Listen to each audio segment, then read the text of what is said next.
baca dengan cepat. Kalau sekarang bisa ebook kan? Bisa ebook ya, download ebook, habis itu kamu bisa cari kata kunci sesuai dari yang kamu pengen.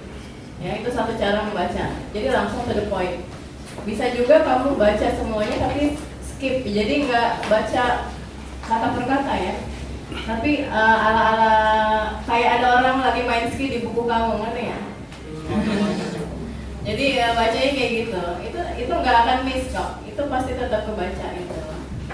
Nanti begitu ada yang sesuatu yang catching your ini attention, baru bacanya lebih pelan. Nah, dan kalau saya selalu baca pakai pen sama paper. Jadi apapun yang catch my attention, I will write it. Meskipun hanya keyword atau key phrase-nya aja. Jadi begitu aku selesai baca, biasanya aku udah punya satu catatan gitu loh untuk each book gitu, yang bisa aku aplikasiin. Jadi kalau baca bermanfaat dan berkualitas kayak gitu, kita jadi lebih produktif dalam membaca, gitu ya. Itu kalau non fiksi ya, baca non fiksi. Kalau baca fiksi beda ya, nggak bisa gitu ya. Jadi benar-benar baca. Tapi kalau aku semua aku gituin sih. Jadi kayak ujian gitu ya. Baca fiksi kayak ujian. Tapi kebiasaan ya. Jadi karena fiksi juga ada quote-quote yang bagus dan menarik gitu yang bisa. Tapi aku udah jarang banget baca novel sih. Aku kebanyakan baca puisi Pak. Baca puisi, Rumi, spirituality gitu. Dan pilih-pilih bacaan ya. Jadi pagi-pagi jangan baca novel galau gitu ya. Nanti galau sepanjang hari. Tapi dari pagi tuh baca yang self-help gitu ya, buku bisnis. Saya buku di sebelah tempat tidur saya berbeda dengan buku di atas meja, berbeda di buku di mobil. Itu beda-beda. Jadi ada 5 spot lah yang saya tinggalin buku beda-beda. Dan kalau mau tidur baru yang melo-melo gitu kan, dengerin Adele gitu. Pokoknya atur banget energi kamu dan apa yang kamu baca gitu. Karena itu mempengaruhi. Terus apa lagi? Partnership ya. Partnership itu tadi yang aku bilang, kamu harus kenali pertama-tama dirimu sendiri. Kamu bisa apa? Misalnya gue bisa coding terus teman gue banyak, itu 2. Itu pegang gitu kan. Habis itu kamu punya ide misalnya gitu.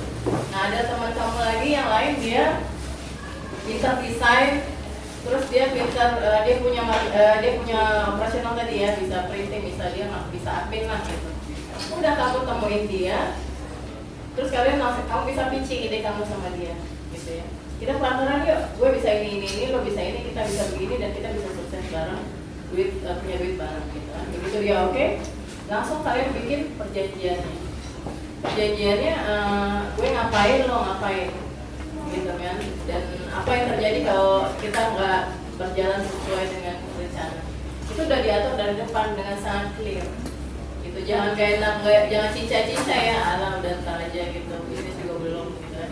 Enggak, tapi itu udah harus di depan banget supaya clear. Jangan asumsi di dalam hati kita, kok dia nggak ngerjain sih, perasaan gue udah bikin harusnya dia udah desain dan segala macam. Itu kan asumsi kamu dia mau ngedesain gitu loh, ya kan. Harus diomongin dari awal bahwa gue coding, lo desain ya gitu. Pokoknya itu bagian kita, itu harus jelas. Mungkin untuk teman-teman lain ada yang ingin bertanya ke Mbak Oli? Mungkin nanti kita buka web-web yang dibuat oleh baik blog maupun mungkin dari situ bisa lebih jelas kan bisnis prosesnya. Sekarang motivasi teman-teman di sini rata-rata membuat startup sendiri menambah.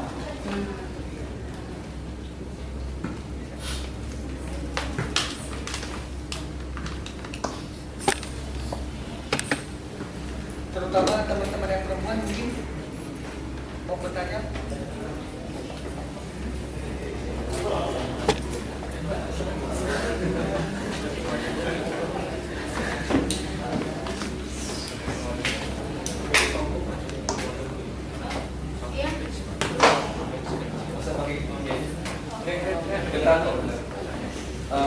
Mau nanya Mbak Oli,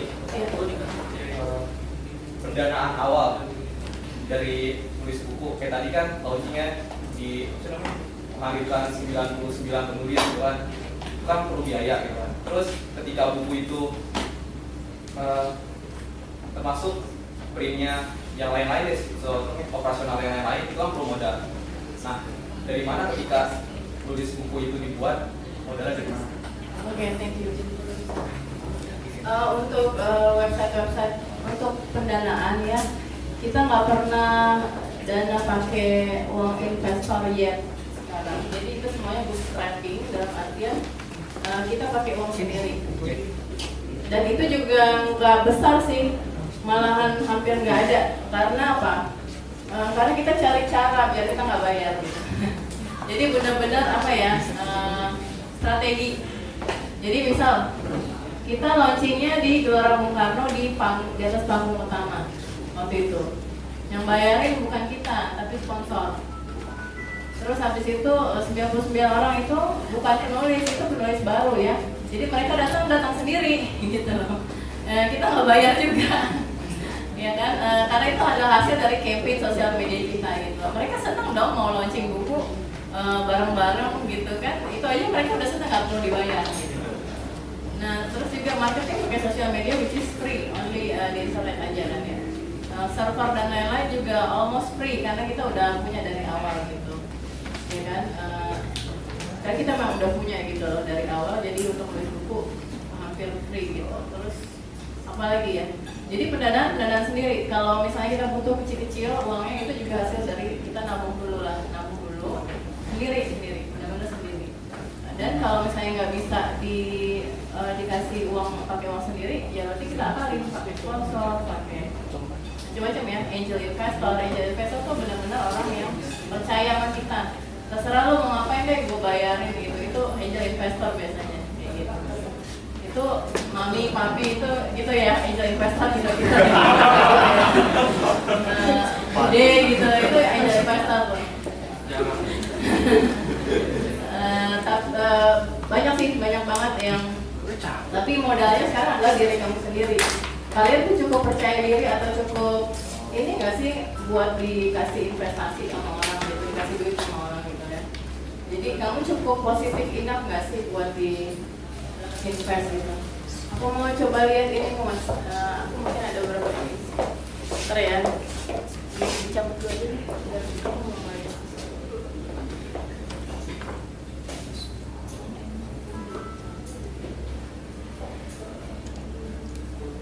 Ceweknya sambil siap-siapin pertanyaan dong, masa aku di sini nggak?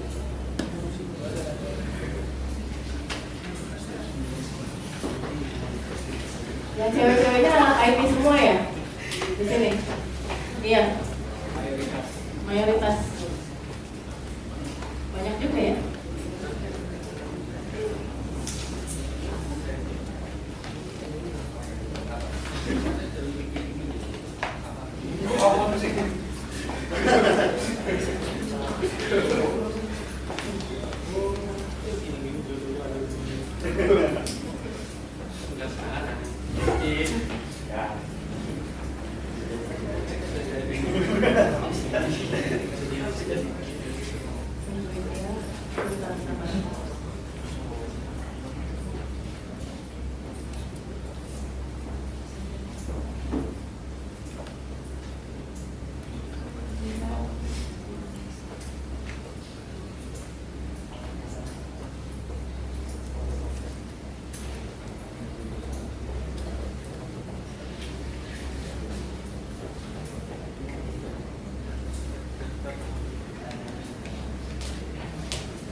Kita ulangi ya.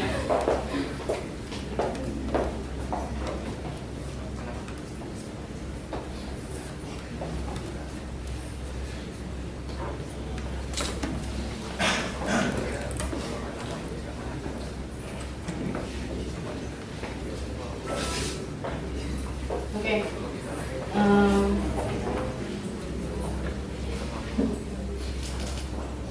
Oke, kita ulangin aja ya, biar kebayang pakai presentasi.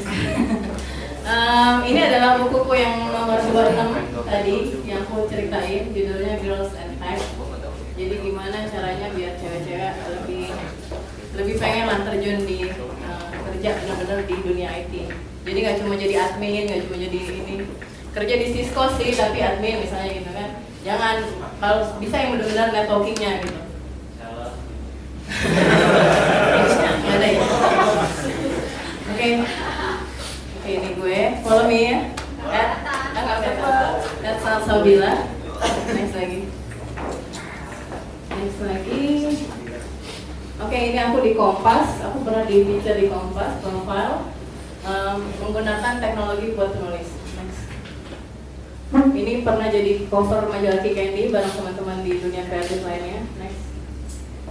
Ini aku menjadi kolumnis, nulis kolom 1 bulan sekali di majalah regional yang dibaca di 4 negara, Singapura, Indonesia, Brunei, sama Malaysia, tentang cewek, girls and technology.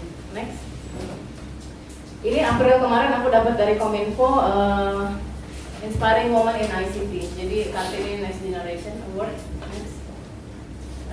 Nulisbuku.com dapat Google penghargaan dari Google Indonesia Innovates. Next. Ini yang diceritain tadi, aku diundang sama US State Department, pemerintah kota pemerintah Amerika Serikat untuk datang ke sana selama 3 minggu, diajarin macam-macam bersama 28 entrepreneur dari 28 negara. Next. Ini waktu hari terakhir kita di New York.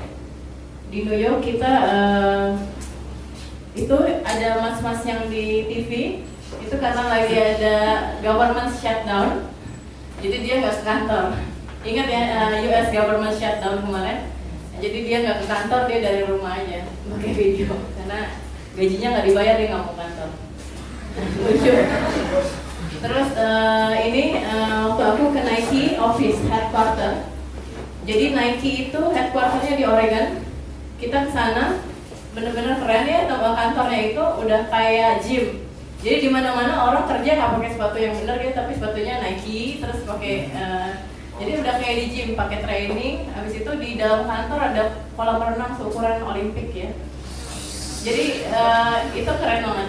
Dan ada Nike Store-nya itu diskon 50% buat semua karyawan dan saya. Karena saya undangan, dan pokoknya keren-keren banget. Next. Ini ada kemarin, jadi kita ada dinernya khusus cewek, jadi kita ngobrol macam-macam sama entrepreneurnya sana waktu di Texas kemarin, seru. Next lagi mas, oke.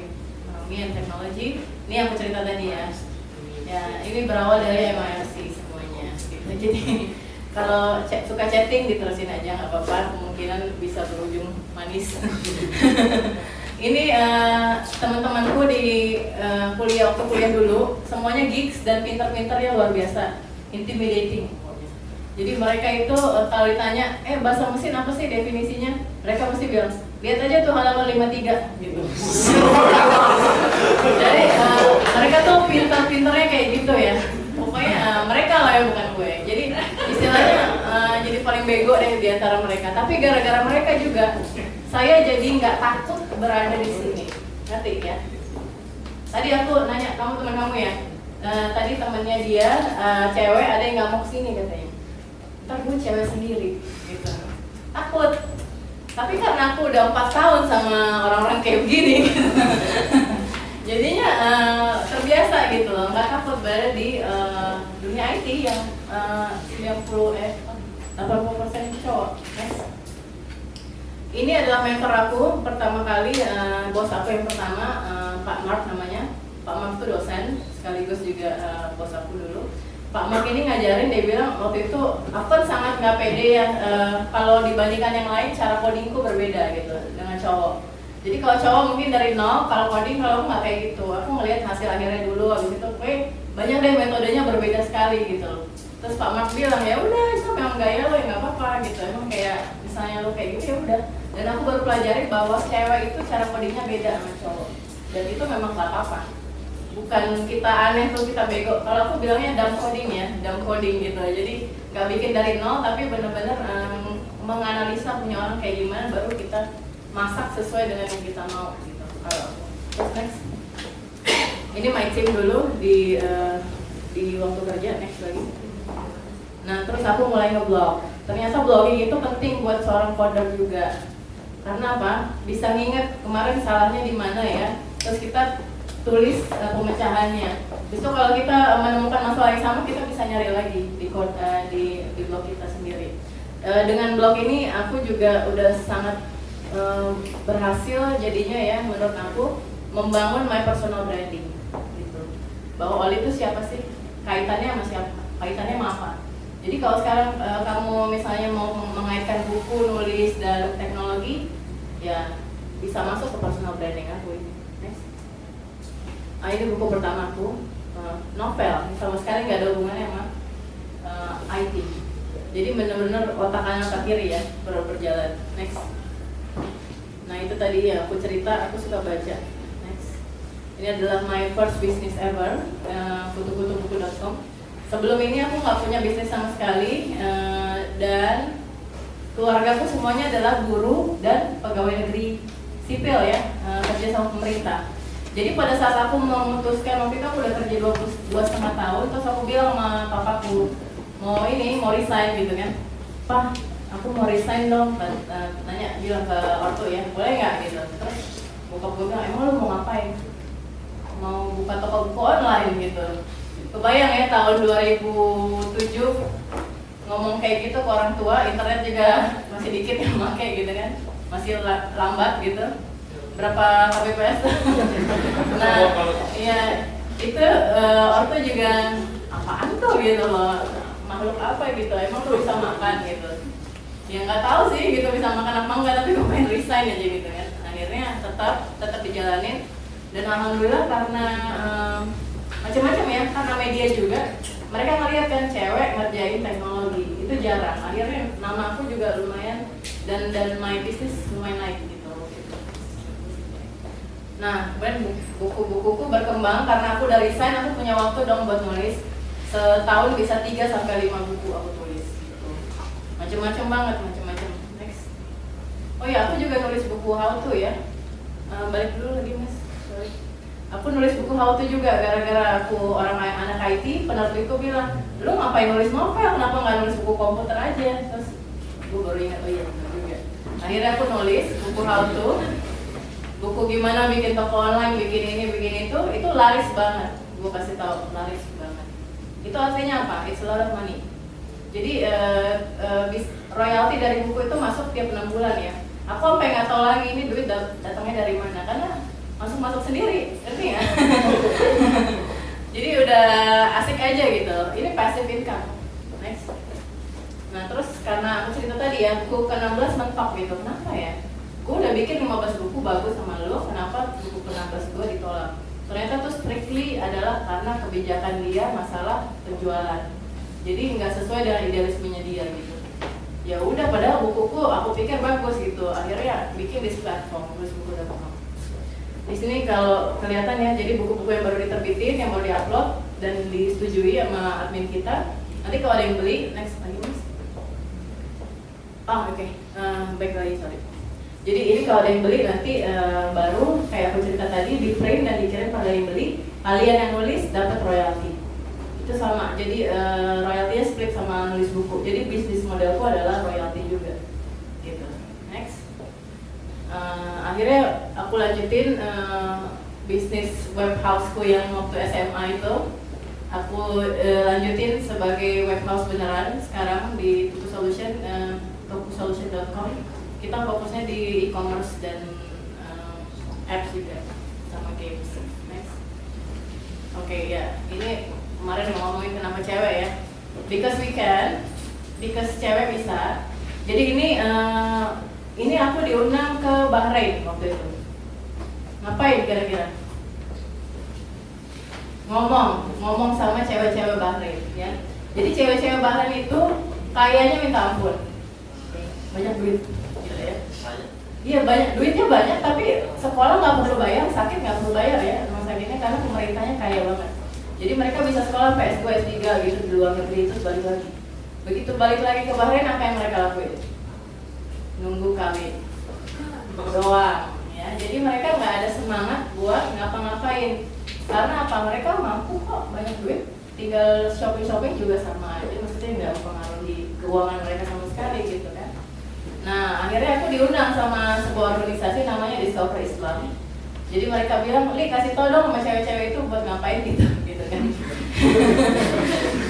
Jadi basically aku cuma cerita aja, oh di Indonesia tuh kayak gini gitu. Kita kan dapat ilmu dari Tuhan tuh karunia ya. Kalau kita nggak pakai buat orang lain, kita jangan mikirin diri sendiri. Kalau kita nggak pakai ilmu kita dan bermanfaat buat orang lain, itu artinya kita egois, selfish gitu. Baru setelah diomongin kayak gitu, dan baru mereka kepikiran, oh iya di sini gue bikin bisnis deh gitu. Jadi mulai mikir gitu. Because we can. Di Indonesia kita bebas ya. Di Saudi aja nggak boleh, cewek-ceweknya nggak boleh nyetir. Di mana nggak boleh ini, nggak boleh itu. Kita Muslim terbesar di dunia, cewek-ceweknya bebas semua. Teknologi for me is creating. Teknologi itu filosofinya adalah tekno itu artinya create gitu ya. Jadi teknologi itu bukan gadget, tapi the process of creating something to solve a problem gitu. Jadi teknologi esensinya adalah itu. Gitu. Bermanfaat ya, give back, give solution to society. Ini aku ngajar di SMK Itaku namanya yang menggunakan IT juga dalam proses belajar mengajar sehari-hari. Next. Stronger community, building stronger community, ini nulis buku kelab. Kita ketemuan tiap bulan ngomongin soal nulis. Ini dari nulisbuku.com, which is teknologi juga. Next. We share the good news. Girls in Tech Indonesia adalah meetup juga kayak PHP community gini, tapi buat cewek-cewek. Jadi cowok nggak boleh datang ya, nggak boleh datang. Motretin boleh, motretin tapi nggak boleh. Jadi kita sharing sama cewek-cewek kenapa sih harus pakai teknologi. Next. Role modelsnya Mbak Sinta Bubu. Udah pernah dengar ya Mbak Sinta? Very famous role model juga. Next. Ini udah pernah tahu Mbak Septi Penny Wulandari. Backgroundnya adalah ahli gizi. Kemudian beliau menjadi ibu rumah tangga profesional, katanya ibu rumah tangga yang sehari-hari di rumah. Tapi beliau nggak berhenti gitu aja. Beliau menciptakan ibuprofesional.com, di mana sharing sama ibu-ibu gimana caranya sih running the rumah tangga dengan sebaik mungkin dengan profesional itu tadi gitu. Dia conduct video conference, jadi dari Tegal ya. Pokoknya dia di Jawa lah, di Jawa nggak di Jakarta, dan dia conduct video conference buat ibu-ibu all over Indonesia buat dengerin. Sangat bermanfaat banget. Padahal dia ahli gizi ya, dan beliau ini yang menemukan jarimatika. Jadi jarimatika itu ditemukan dan spread sangat sukses dari beliau. Next. Ini Mbak Astrid dari Acer. Beliau juga bukan orang IT tapi bisa bawa Acer nomor 1 di Indonesia. Next. Selina Liman, ini foundernya urbanesia.com. Pulang ke Indonesia dari luar negeri, dia bingung kenapa di Jakarta nggak ada city guide, akhirnya dia bikin urbanesia.com. Backgroundnya juga bukan IT.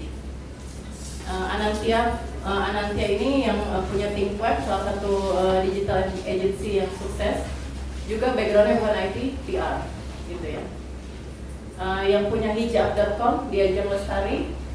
Dia awalnya fashion blogger, terus dia bikin sekarang one of the biggest marketplace in the region for hijabi ini Muslim ya, Muslim fashion. Next mas. Alexis dan Febitan, mereka ini baru backgroundnya teknologi. Kalau Alex dia itu lulus masternya computer science. Master in Computer Science with merit di umur 20. Jadi keren banget. Jadi dia sekarang punya perusahaan pokoknya yang video mapping gitu, aku juga kurang ngerti deh. Next. Nah, ini Susi dulu backgroundnya adalah guru, tapi dia tahu pentingnya IT dan entrepreneurship ya. Jadi dia sangat concern sama anak-anak yang putus sekolah di sekitar kita. Dia tinggal di Bekasi, ternyata banyak banget anak-anak putus sekolah. Akhirnya apa yang dia lakukan? Dia memutuskan untuk membuat sekolahnya sendiri. Namanya SMK Itako. Dia keluar dari kerjaannya, dia buka sekolahnya sendiri, pakai duitnya sendiri. Sekarang muridnya udah 30, dan itu diajari benar-benar bagaimana caranya menggunakan IT dan entrepreneurship untuk kesuksesan hidupnya mereka, biar bisa keluar dari lingkaran kemiskinan. Next, oke. Ini I want to close with the way to get started is to quit talking and be happy. Makasih. Thank you.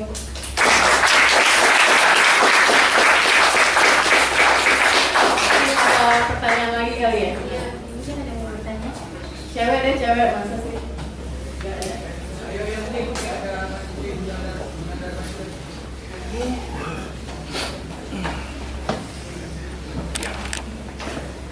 Assalamualaikum warahmatullahi wabarakatuh.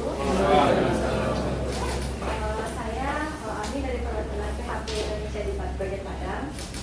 Ini Mbak, saya mau tanya. Kebetulan saya juga suka nulis, tapi itu saya belum pernah berani untuk untuk menerbitkan tulisan saya, gitu kan? Karena saya mempunyai ketidakpedean pada diri saya sendiri. Saya sering kebayang gitu kan, kalau misalnya saya ada bikin buku nantinya, gitu kan, apakah buku ini akan menjadi manfaat untuk orang lain atau enggak, gitu kan. Nah, sekarang saya terjun di dunia IT. Di IT saya juga mendapatkan hal yang sama. Saya mendalami dan memahami dengan baik, gitu kan. Tapi saya kembali tidak pede karena teman-teman saya lelaki semua, gitu kan. Nah, ketika saya melakukan coding dan memperlihatkan ke teman-teman semua, gitu kan, yang cowok-cowok pada bilang, kok codingan kamu seperti ini, gitu kan. Saya nggak ngerti sama codingan kamu, gitu kan. Nah, ketika kita sudah menyelesaikan dan mereka melihat hasilnya, wah ternyata kamu bisa. Tapi masalah buat diri saya, kenapa saya nggak pernah bisa pede dan bisa kayak strong kayak cowok-cowok gitu. Saya maunya kayak gitu. Nah, saya minta tips dari Mbak, gitu. Gimana sih caranya biar bisa kuat di hadapan para lelaki yang menolak kita tidak ada, gitu. Ya, oke, thank you. Tepuk tangan dulu dong. Ya, itu memang masalah terbesar cewek ya, karena kita memang pemalu, nggak seperti laki-laki pada umumnya. Jadi yang perlu dilakuin adalah itu percaya sama diri sendiri dulu ya. Caranya sih macam-macam ya. Kalau bisa sih cari circle yang saling mendukung lah. Jadi misalnya kamu di Padang ada lagi nggak cewek-cewek coder lainnya, udah ngumpul aja gitu, saling sharing. Kemarin lo diapain sama? Jadi istilahnya cowok-cowok itu emang kadang-kadang kalau ngomong aja gitu ya.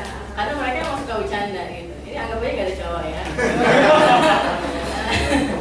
Tapi kalau kita kalau lagi sama mereka, coba kita iniin juga, ambil sedikit, pelajari aja mereka, ambil sedikit kesombongannya gitu ya. Jadi biar kita bisa bragging juga sama kayak mereka gitu. Anggap aja apa ya? Tapi tadi kamu udah bilang kan bahwa mereka ngomongnya kayak gini, tapi ternyata kamu bisa lakuin juga kan. Berarti kamu tahu persis bahwa codingan kamu tuh berhasil, codingan kamu tuh bisa juga gitu. Tahu persis. Cuma kamu perlu ngingetin diri aja kan. Nah, aku saranin sih kamu nulis semacam jurnal aja. Jurnal gitu. Pada saat kamu ada keberhasilan kayak gitu, kamu tulis private aja buat diri sendiri bahwa kemarin gue dibayar kayak gini, tapi gue bisa buktiin bahwa enggak, gue kayak gini. Ternyata codingan gue tuh berbeda. Ya, nah itu juga aku tahu kenapa codingan aku berbeda itu setelah aku ngobrol sama Alexis yang tadi kan. Alexis bilang, oh ya kalau gue coding kayak gini loh, kok sama gitu. Sedangkan gue kemarin beda banget sama cowok-cowok gitu, sampai minder gitu ya. Ternyata memang cara kita berbeda. Itu aja yang kamu ketahui dulu gitu. Habis itu setiap kali kamu dapat picture kecil-kecil gitu, ada oh ternyata ini berhasil, apa yang gue bikin bermanfaat, ditulis. Sehingga pada saat kamu rada down atau apa, kamu bisa baca lagi bahwa kemarin itu berhasil gitu, ya kan? Nah, terus ya itu tadi, oh ya, yang kedua beli buku aku. Di situ ada banyak tipsnya juga gitu ya. Dan itu tadi ambil sedikit kesombongannya para cowok-cowok itu gitu. Contoh dulu waktu aku di Brunei. Di Brunei itu sebenarnya kita jangan anggap ini kelemahan kita sebagai cewek sendirian ya. Padahal itu kelebihan luar biasa loh. Percaya nggak? You can get away with almost everything gitu ya. Kalau misalnya sendirian cewek, pertama bisa nyalak antrian kalau lagi makan. Misi gitu. Kalau sendiri bisa nyalak antrian. Terus kita juga kelihatan gitu loh, dan bisa menonjol gitu loh. Yang perlu kita ini adalah tumbuhin adalah perasaan percaya dirinya aja. Sedangkan kita sendiri sebenarnya udah ada kelebihan, yaitu kalau kita kemana-mana, kayak aku pernah acara di Brunei, isinya cowok semua, jadi pembicara kan, diundang jadi pembicara, isinya cowok semua. Tapi jadi kelihatan begitu aku sendiri cewek di situ, oh itu siapa tuh yang pakai jilbab sendirian gitu, cewek gitu di bidang IT lagi, siapa dia?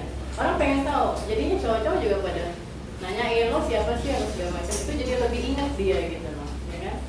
Apapun yang kita kerjain jadi lebih ingat. Kita tinggal sombong dikit aja gitu, ya kan? Kalau mereka lagi pada ngumpul gitu, bukain aja kan biasanya gini, misalnya ngumpulnya nutup gini kan, nggak mau ngasih peluang sama kita. Ya dipinggirin aja gitu kan, masuk aja terus ngomong gitu. Jadi istilahnya kita harus bisa intrusif kayak mereka juga gitu ya. Jadi kita jangan malu-malu di sudut terus baca majalah di mana gitu, pura-pura nggak lihat apa gitu. Tapi kita benar-benar harus beredar sama mereka, harus bisa sombong juga. Itu yang aku pelajari sih. Jadi aku sekarang sombongannya malah lebih daripada pria. Oke, ada lagi mungkin? Kan Mbak Uli ini juga mengelola beberapa perusahaan, terus nulis buku juga. Gimana sih cara ngatur waktu ya? Jadi kalau aku bilang aku nggak ngatur waktu, tapi aku ngaturnya my energy. Jadi kalian yang harus tahu sendiri energi kalian tuh kayak gimana. Paling kuat energiku di pagi hari. Jadi aku menulis di pagi hari. Setelah aku menulis di pagi hari, aku langsung melakukan hal-hal yang aku langsung tulis to-do listnya apa ya yang paling penting hari ini, terus langsung dilakuin. Jadi jangan ngecek email, jangan ngecek Twitter, jangan ngecek Facebook, jangan ngecek apa-apa di pagi hari. Karena aku karena aku merasa energi itu paling tinggi di situ. Aku fokusin buat nyelesain hal yang paling berat dulu. Nah kalau jam 10 itu biasanya udah selesai semua yang berat-berat, yang ringan-ringan dan rutin baru jam 10 sampai sekitar jam 3. Gitu ya, kerjaan rutin ke kantor dan lain-lain. Jam 4 itu bisa udah mulai keluar meeting dan beredar gitu. Beredar untuk update ini, situasi terbaru, nyari teman baru, networking, macam-macam. Jadi semuanya dapat gitu loh. Semuanya dapat. Ada lagi mungkin teman-teman? Audiens? Iya. Cewek lagi.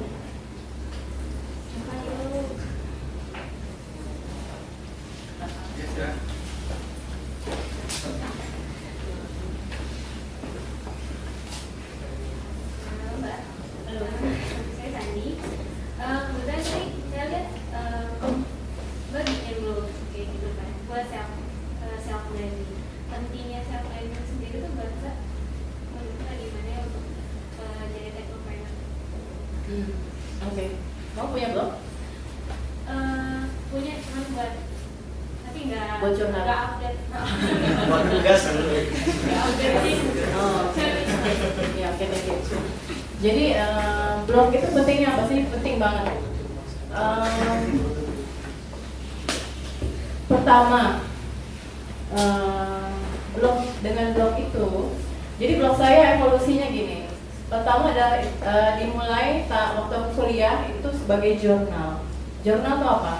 Dari pagi sampai sore ditulis semuanya. Jadi berdasarkan waktu, ya. Aku pagi ke kampus, siang makan siang, sore begini, itu jurnal. Itu blog dulu. Habis itu beberapa tahun kemudian berubah jadi Journal of Reaction tahun 2007. 2007 berubah kayak gitu. Itu kenapa? Karena aku pengen nulisin opiniku soal sesuatu hal, ya kan? Begitu aku mulai nulis opini, blogku udah mulai rame. Aku aku mulai bikin bisnis, mulai nulis gitu ya, aku ganti lagi blogku jadi Journal of Expertise, di mana aku nulis jurnal-jurnal seputar kegiatanku sebagai expert. Jadi tips menulis aku tulis di situ, kegiatanku di sini aku tulis di situ gitu kan. Jadi benar-benar yang berhubungan dengan expertiseku. Nah ternyata dan itu aku tulis dalam bahasa Inggris ya, bahasa Inggris aku tulisnya. Ternyata setelah membaca blogku itu, orang punya ada beberapa efek untuk orang lain. Pertama, mereka mengingat aku dengan expertiseku.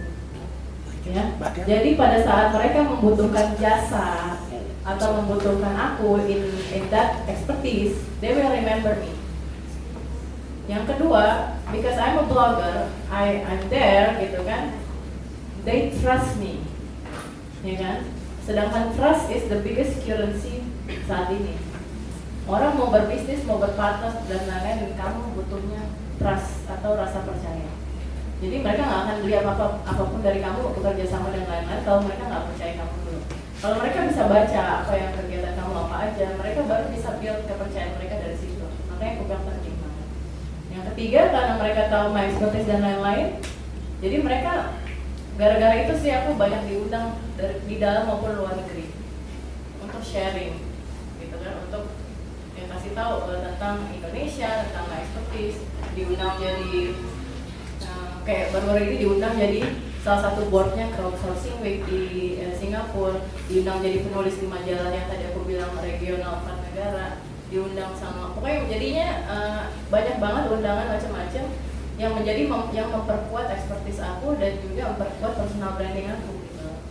Sehingga sekarang aku not only dikenal di Indonesia tapi juga regional ASEAN dan juga dunia global gitu loh, dan juga di Muslim world juga gitu. Jadi itu yang sangat penting sih menurut aku untuk kamu punya itu, sehingga orang tahu kamu tuh siapa sih. Jadi istilahnya kalian kamu boleh kemana-mana gitu ya, Twitter, Facebook dan lain-lain terpencar, tapi harus punya rumah.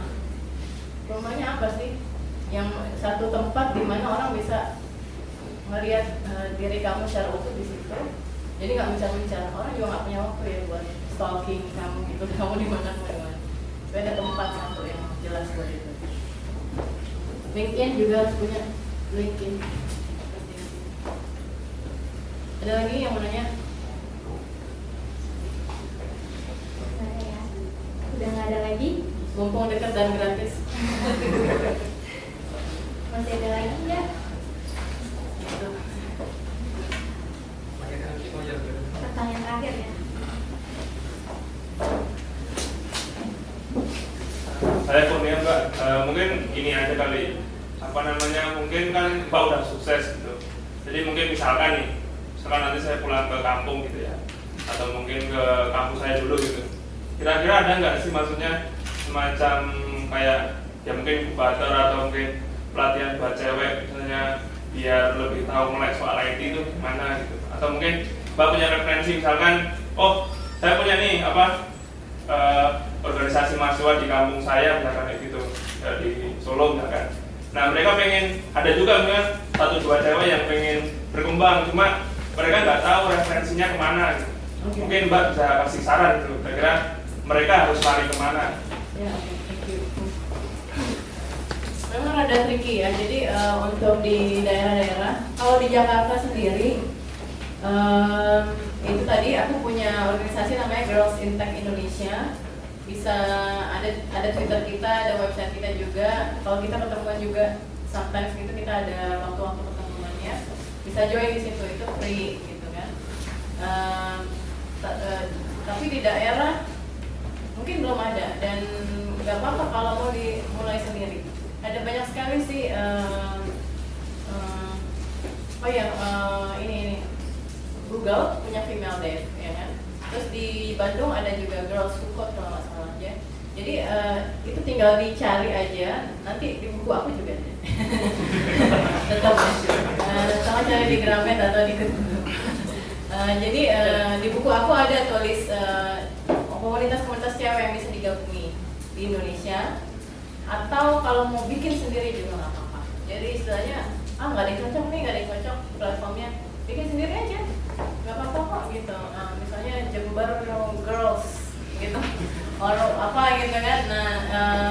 ininya sendiri, patokannya dari mana? Penting kalian, itu terserah kamu juga, terserah organisasinya juga. Misalnya siapa yang terkenal sekarang, Sheryl Sandberg, dia punya LinkedIn. LinkedIn itu di sini juga ada LinkedIn Meetup juga. LinkedIn itu ada, dia punya guidelines-nya, kalian harus ngapain, kalian harus ngapain. Itu bisa diikuti dari situ atau dimodifikasi gitu loh. Dari situ gitu. Jadi bisa banget sih kalau kalian mau bikin sendiri dengan cara-cara kalian sendiri, pilih mentor yang tepat gitu ya, dan ikuti cara-caranya dia gitu. Kalau mau konsultasi sama aku langsung juga boleh, nanti aku bisa kasih tahu link-linknya dan lain-lain yang perlu dilakukan gitu. Bisa banget, jadi abis itu bisa kalian selanjutnya bisa connect sama brand, bisa connect sama macam-macam brand yang bisa membantu kamu nanti. Oke, thank you, terima kasih. Ya. Beri tepuk tangan dulu dong buat Bang.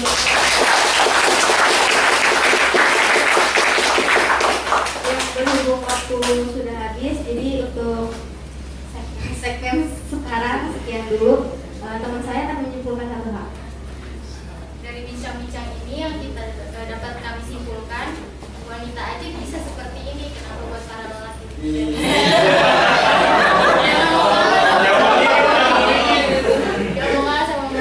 Iya om, jangan muka om.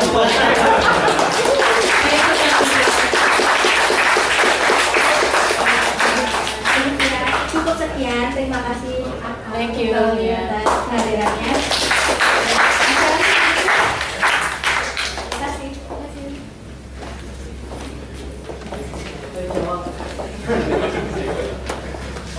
Hai, sukses uang.